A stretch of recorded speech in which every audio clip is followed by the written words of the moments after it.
బీజేపీకి ఇప్పటి వరకు మింగుడు పడని రాష్ట్రం, కొరకరాని కొయ్యగా ఉన్నది కేరళ. గాడ్స్ ఓన్ కంట్రీ అంటారు, కానీ గాడ్తో దేవుని పేరిట రాజకీయం చేసి బీజేపీకి మాత్రం కేరళలో ఈ గాడ్స్ ఓన్ కంట్రీలో మాత్రం స్కోప్ లేదు.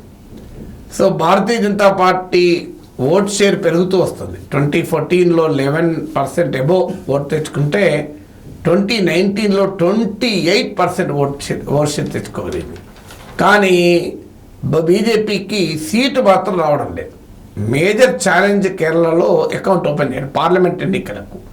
సో అందువల్ల అక్కడి నుంచి రాజ్యసభకు తీసుకొచ్చి వాళ్ళని మంత్రులను చేసిన సందర్భాలు ఉన్నాయి. సో ఈసారి ఎట్టి పరిస్థితుల్లో కేరళలో ఒక్క సీటున తెచ్చుకోవాలని హోప్ పెట్టుకుంది బీజేపీ. పెద్ద ఎత్తున క్యాంపెయిన్ చేస్తుంది. 7 సీట్లలో బీజేపీ బలమైన పోటీ ఇస్తుందని అంటున్నారు. ఒక సీటు తిరువనంతపురం రాష్ట్ర రాజధాని. ఇక్కడ శశి థరూర్ కాంగ్రెస్ క్యాండిడేట్గా గెలుస్తూ వచ్చాడు. ఆయనకు పోటీగా కేంద్ర మంత్రి, సో ఆయనను ఇక్కడ అభ్యర్థిగా బీజేపీ పెట్టింది. సో ఇక మరో సీటు బీజేపీ హోప్ పెట్టుకున్నది త్రిశూర్.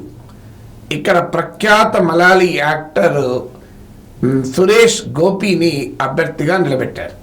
సురేష్ గోపి 2019లో కూడా పోటీ చేశాడు, కానీ 3rd పొజిషన్కు నెట్టివేయబడ్డాడు. అది కూడా డిస్టెంట్ 3rd. బట్ స్టిల్ ఆయనకు 3 లక్షల ఓట్లకు పైగా వచ్చాయి. సో అందువల్ల బీజేపీ ఆశ ఏంటంటే లాస్ట్ ఎలక్షన్స్లో 3 లక్షల ఓట్లు తెచ్చుకున్నాడు. ప్రఖ్యాత మలయాళీ నటుడు గనక ఈయన కేరళలో బీజేపీకి బోనీ కొడతాడేమో అని ఆశ. అందుకే సురేష్ గోపి కూతురు పెళ్లికి కూడా ప్రత్యేకంగా నరేంద్ర మోడీ హాజరయ్యాడు. సో వాస్తవంగా సురేష్ గోపి లాస్ట్ ఎలక్షన్లో ఓడిపోయాడు. ఆయనకున్న సామర్థ్యాన్ని గుర్తించి ఆయనకు రాజ్యసభకు కూడా తీసుకెళ్లారు. కానీ ఇప్పుడు ఈసారి ప్రత్యక్ష ఎన్నికల్లో లోక్సభలో బీజేపీ ద్వారా బోనీ కొట్టించాలి అనే ఒక ప్రయత్నం. సో ఇక్కడ సురేష్ గోపి మలయాళంలో సూపర్ స్టార్లైన మమ్ముట్టి, మోహన్ లాల్లతో సమానంగా బాక్సాఫీస్ హిట్లు, పాపులారిటీ రేటింగ్స్లో ఉన్నటువంటి నటుడు 1990sలో ఆయన పీక్ ఆఫ్ ద కెరీర్లో.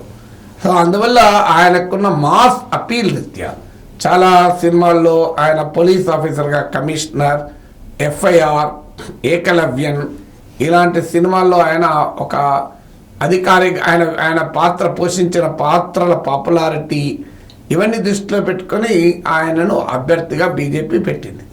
సో ఇక్కడ వాస్తవంగా సురేష్ గోపి పొలిటికల్ క్యారియర్ కూడా చాలా ఇంట్రెస్టింగ్. ఆయన విద్యార్థి దశలో ఫాతిమా మాతా నేషనల్ కాలేజ్ కొలన్లో చదివేటప్పుడు CPIM అనుకూలంగా ఉండేటువంటి విద్యార్థి సంఘమైన స్టూడెంట్ ఫెడరేషన్ ఆఫ్ ఇండియా SFIలో పనిచేశాడు. ఆయన ఫ్యామిలీకి కాంగ్రెస్ మాజీ ముఖ్యమంత్రి, ప్రముఖ నాయకుడు, వెటరన్ అయిన కరుణాకరన్తో సన్నిహిత సంబంధాలు ఉన్నాయి. ఇంట్రెస్టింగ్ ఏంటంటే ఇప్పుడు కరుణాకరన్ కొడుకు మురళీధరన్ పైన త్రిశూర్లో సురేష్ గోపి తలపడుతున్నాడు. ఆ మురళీధరన్ సిస్టర్ కరుణాకరన్ డాటర్ పద్మజా వేణుగోపాల్ కూడా బీజేపీలో చేరాడు. వాస్తవంగా ఈ సీటు లాస్ట్ టైం ప్రతాపన్ అనే అతను గెలిచిన సీటు. అతన్ని మార్చి వేరే సీట్లో గెలిచిన మురళీధరన్ను తీసుకొచ్చి ఇక్కడ క్యాండిడేట్గా త్రిశూర్లో కాంగ్రెస్ పెట్టింది.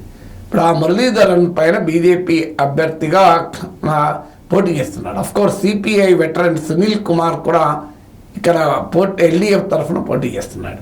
సో సురేష్ గోపి ఇక్కడ బీజేపీ ఆశ ఏంటంటే హిందూ ఓటు పోలరైజ్ అవుతుందేమోనని. ఎందుకంటే త్రిశూర్లో 58%, 58% హిందువులు త్రిశూర్ జిల్లా జనాభాలో.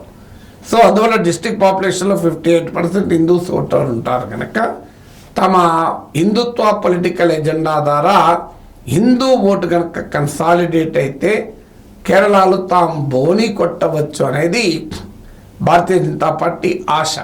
సో సురేష్ గోపి ఈ ఏకలవ్యన్ భారతీయ జనతా పార్టీకి కనీసం ఏకైక సీట్ అయినా ఇవ్వగలుగుతాడో చూడాలి.